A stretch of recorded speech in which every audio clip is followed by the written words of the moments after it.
Konco-konco, piye kabare? Sehat toh? Perkenalkan, namaku Farhan, si Bolang dari Pongangan, Kecamatan Kaloran, Kabupaten Temanggung, Jawa Tengah.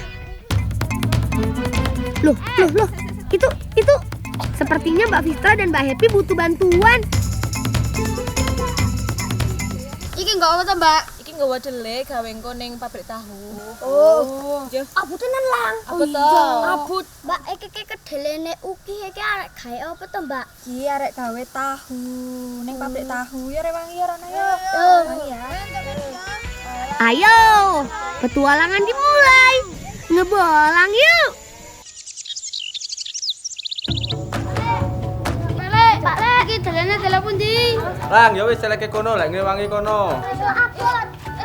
Ya wis ya, Gam. Yo liyane melu kene. Ayo tebak, kedelai ini mau dibikin apa? Benar, kedelainya mau dijadikan tahu. Mau tahu cara buatnya? Kita intip sedikit yuk. Rebus gilingan kedelai hingga mendidih. Kurang lebih selama 30 menit. Setelah itu, angkat kembang tahu ke dalam cetakan khusus. Jangan lupa siapkan kelambu dalam cetakan. Tujuannya untuk memisahkan air dan sari kedelainya. Setelah itu, tutup cetakan, lalu letakkan pemberat di atasnya sampai benar-benar padat dan kandungan airnya berkurang. Tahunya sudah jadi. Eits, jangan langsung dipegang ya, masih panas. Ayo Ibnu, kita tiriskan. Tuh, lumayan berat juga ya. Setelah dingin, selanjutnya potong sesuai pesanan. Supaya ukurannya sama, memotongnya harus menggunakan penggaris ya. Cara membuatnya memang panjang teman. Tak heran, rasanya juga lezat. Mbak Fistra sama Mbak Happy tadi mau bikin apa ya?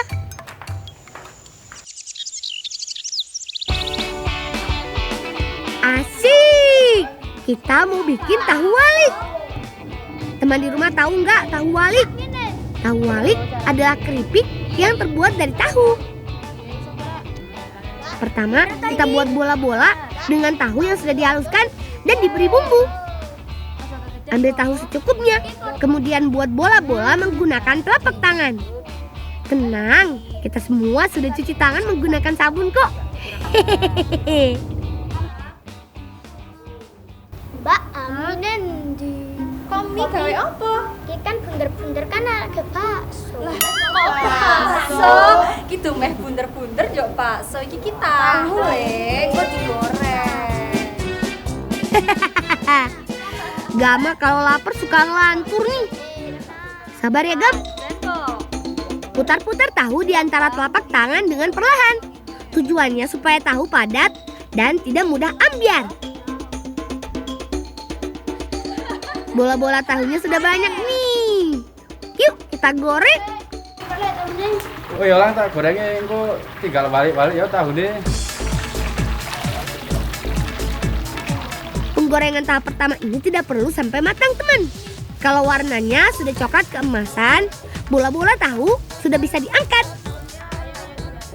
Setelah tiris dan dingin, kita baru mulai proses walik tahunya. Teman di rumah ada yang tahu kenapa disebut tahu walik?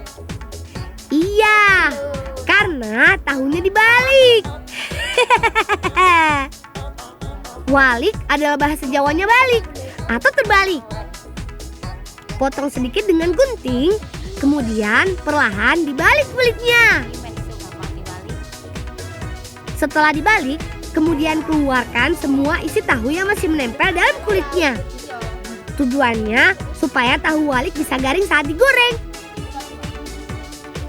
Saatnya penggorengan tahap kedua. Goreng dengan minyak yang lebih panas dari penggorengan pertama. Jangan sampai tahunya menggumpal ya. Tahu walik siap disantap.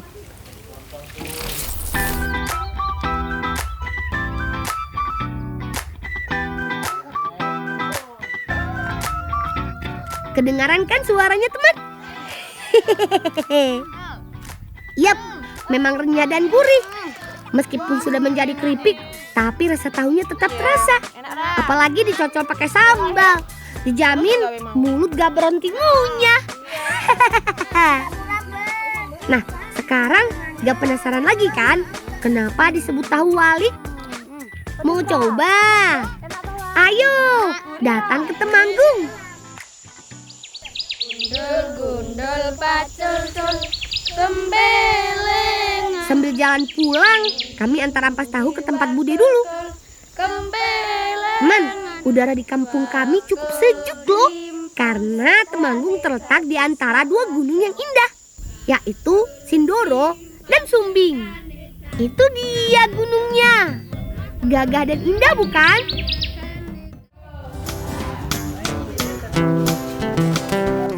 Kalian tahu nggak, kira-kira ampas tahu ini mau diapakan? Biasanya ampas atau limbah kedelai dari pabrik tahu cuma dijadikan makanan ternak. Tapi di sini, budeku bisa menyulap ampas tahu menjadi makanan yang enak. Yap, tempe gembus namanya. Pertama, cuci ampas tahu sampai bersih dengan air mengalir. Kemudian, masukkan ke dalam karung untuk dipres. Jangan lupa karungnya double ya, supaya tidak mudah jebol saat dipres.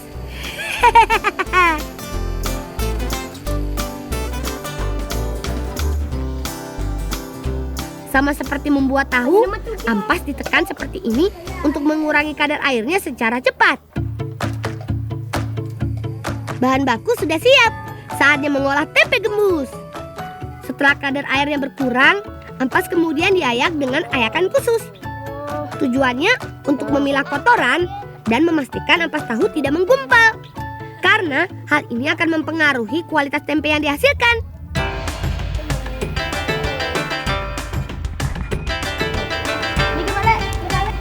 Setelah diayak, selanjutnya adalah proses pengukusan. Ampas tahu ini akan dikukus dengan ketel raksasa ini, teman. Jangan ditanya, ketel ini bisa menampung puluhan baskom ampas tahu. Tunggu beberapa jam, kemudian angkat dan dinginkan. Selanjutnya adalah proses yang paling menentukan, yaitu peragian. Proses ini tak bisa dilakukan sembarangan, karena ada takaran khusus supaya hasil tempe gembusnya bagus. Setelah raginya tercampur rata, terakhir tinggal bungkus menggunakan plastik panjang seperti ini. Pastikan takarannya pas dan padat. Setelah pas, ikat bagian ujungnya. Tempe gembus ini belum bisa langsung dimakan, teman. Kita harus mendiamkannya selama 1 hingga 2 malam. Setelah proses fermentasi sempurna, tempe akan berubah bentuk menjadi lebih padat dan warnanya memutih. Ibnu, Gama, Faya, ayo iki wis entuk tempe gembusnya, tinggal dhewe gawe gembus kemule. Ayo. Oh ya. Kira-kira tempe gembus enaknya dimasak apa ya kan?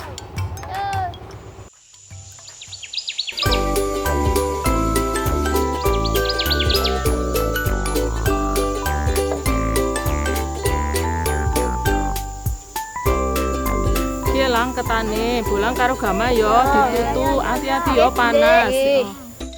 Ayo Gama, masukkan ketannya. Asik. Bule mau buat gembus kemul. Gembus kemul adalah makanan yang terbuat dari perpaduan jadah dan tempe gembus. Jadah sendiri merupakan makanan yang terbuat dari ketan kukus yang ditumbuk.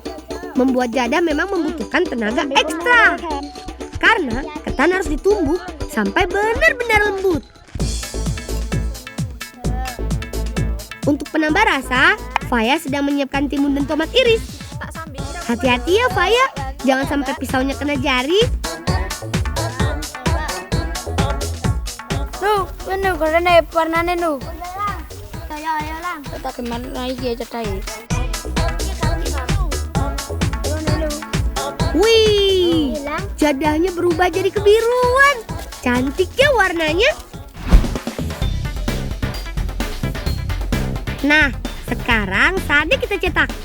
Hati-hati lengket ya. Supaya mudah, pakai alas daun pisang yang sudah diolesi minyak sayur. Jadah dan tempe gembus bacemnya sudah siap. Saatnya meracik gembus kemulnya.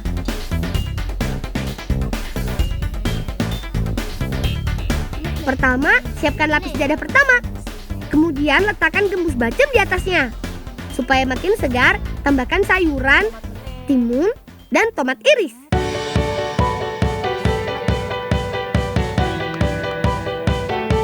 Terakhir, kemuli atau selimuti bagian atas menggunakan jadah lagi.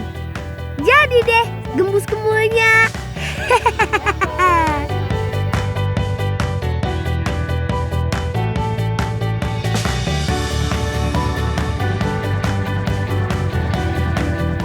Saatnya makan. Nyam.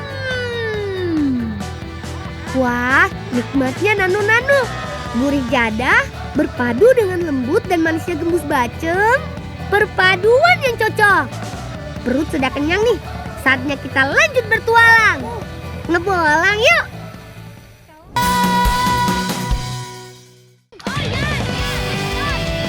Ayo Yudin, kamu bisa. Jaga keseimbangan badanmu. Ayo, kayu.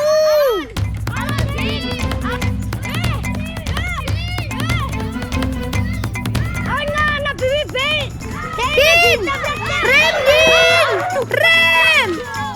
Astaga, Yudin tabrak bibi Sulis. Kemudian lagi orang narime.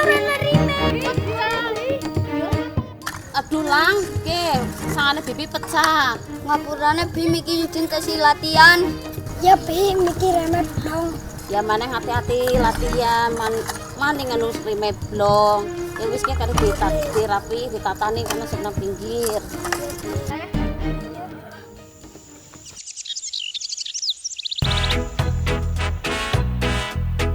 Teman, selamat datang di Gebang Sari, Kecamatan Klirong, Kabupaten Kebumen, Jawa Tengah. Desa kami memang dikenal sebagai desa gerabah. Berbagai hiasan rumah dan perabotan dapur dibuat dengan telaten di sini.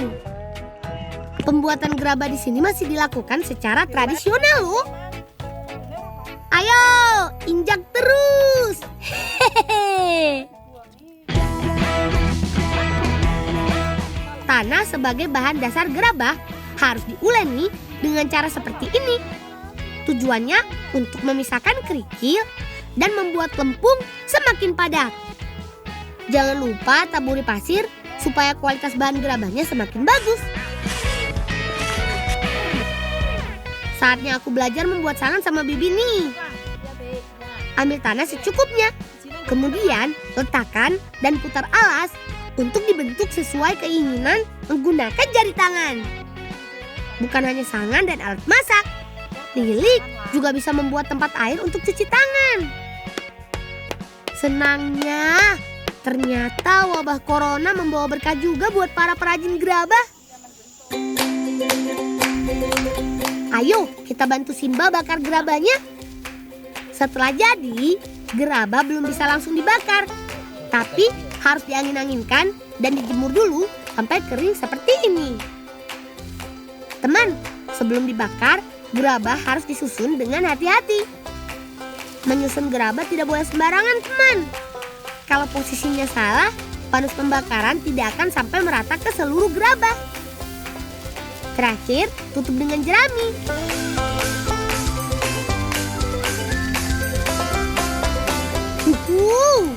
Panas. Membakar dengan cara ini tidak cukup dilakukan sekali saja. Setelah pembakaran pertama, gerabah akan dimatangkan dengan pembakaran kedua. Ganjel gerabah dengan batu bata, kemudian letakkan sabut kelapa kering di setiap sela-selanya. Pembakaran gerabah membutuhkan waktu kurang lebih 2 jam. Karena kalau pembakaran tidak sempurna, gerabah akan mudah pecah. Lang, turun ya Lang, Lili sudah wangi ngobong. Ke Lili karena sedikit go gajian ya. Orang salik. Temenan, jaluknya apa? Sangan. Sini. Sangan. Sangan? Iya. Oh coba Ren kayak jod. Ya bener kue. Iki Ya, iki sangan. sangan. Loh, sangan gue seneng. Wala, Jangan- sangan. Asik, kita dapat sangan. Terima kasih ya Lilik Tiknu. Yuk, kita antar ke Bibi. Dia pasti senang dapat sangan baru.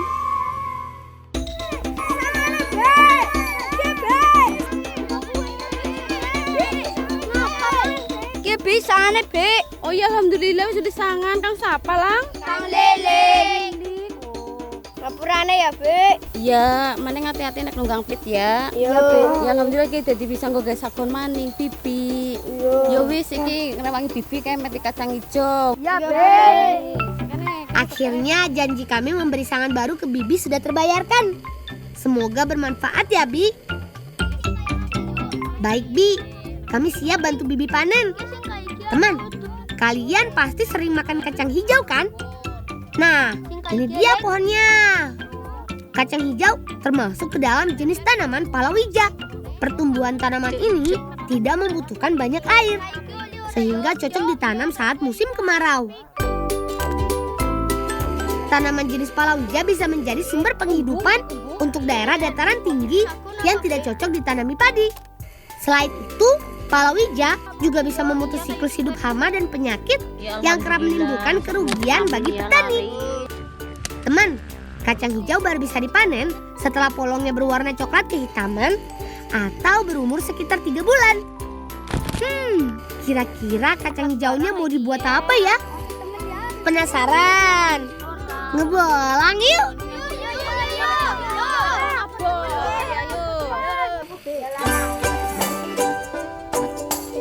Asik! Ternyata Bibi mau bikin sagon. Ayo kita bantu teman. Bahan utama membuat sagon ada 2, yaitu kacang hijau dan kelapa parut. Sebelum diolah, kacang hijau kering harus disangrai terlebih dahulu. Nah, ini dia salah satu manfaat gerabah sangan. Kata Bibi, menyangrai menggunakan tangan, kacangnya jadi tidak mudah gosong. Kacangnya udah bunyi dan lompat-lompat teman. Itu tandanya kacang sudah siap diangkat.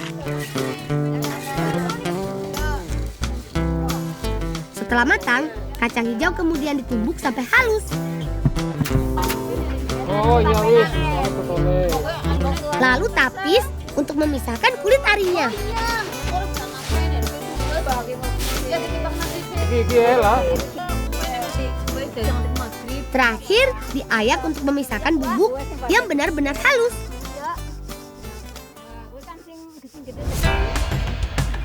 Semua bahan sudah siap nih. Saatnya meracik sagonnya.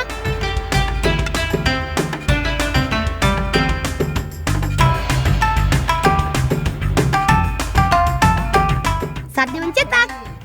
Masukkan bahan sagon, kemudian tekan-tekan hingga padat.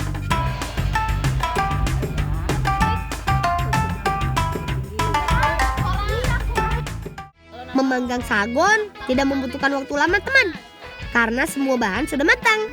Tujuan pemanggangan hanya untuk mengeringkan sagon supaya rasa dan aromanya keluar. Selain itu, pemanggangan yang pas membuat sagon lebih awet tanpa harus memakai bahan kimia. Yuhuu, sagon buatan kita sudah jadi. Gak sabar nih ingin menyantapnya. Hehehe. Teman, kue sagon kacang hijau pasti beda dengan kue sagon biasanya. Selain enak, kue sagon juga kaya akan gizi. Kacang hijau mengandung banyak protein, serat, vitamin, dan mineral yang baik untuk tubuh kita.